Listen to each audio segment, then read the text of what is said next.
शहजाद कोट civil hospital शहरियों के लिए किसी मुसीबत से कम नहीं है। ना इमरजेंसी में कोई डॉक्टर मौजूद रहता है और ना कोई मेडिसिन किसी गरीब को नसीब होता है, जबकि इमरजेंसी की हालत में शहरियों को लाड़काना, सखर या कराची जाना पड़ता है। अस्पताल शहजाद कोट के हवाले से इहो चवणु चाहींदासीं त हिते सहूलियतूं का बि कोन्हनि की। पहिरों ॻाल्हि इहा आहे त हिनखे बलूचिस्तान जी पटड़ी बि लॻे थी, जिथां दिलि जा मरीज़ अचनि था वञनि था, उन्हनि जे लाइ का बि सहूलियत कान्हे का। या त उहे लाणकाणे हलिया वेंदा आहिनि या सखर हली वेंदा आहिनि, कंहिंजो त साह रस्ते में ई निकिरी वेंदो आहे, या त को बि खणी कंहिंखे अचे थो हिते त हिते ई उन्हनि जो हालत ख़राबु थो थिए। राति जे अवर टाइम में जेके बि कोई माण्हू अचे थो त उनजे लाइ का बि सहूलियत न आहे। उन सहूलियत जे बारे में उन्हनि खे सिर्फ़ु हिकिड़ी थैली चढ़ंदी आहे जेकी ग्लूकोस जी आहे, ॿिया का इंजेक्शन बि कोन मिलंदा आहिनि। सभ खां पहिरियों मां इहो चवणु चाहियां थो त सिविल अस्पताल जे अंदरि काई बि सहूलियत कोन्हे।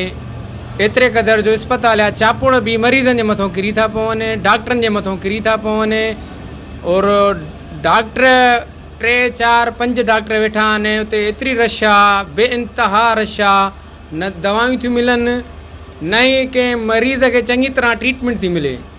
शहजाद कोट त शहजाद कोट रहियो, उन भर पासे जेके बि ॻोठ शहर, कुबो सईद खान, कची पुल, जलमक्सी, गंदाखा, पंहिंजो सिबी जदीद, कोटमक्सी, जेके बि अचनि था हिते शहजाद कोट में मरीज़ बेहतर परेशान था थी वञनि।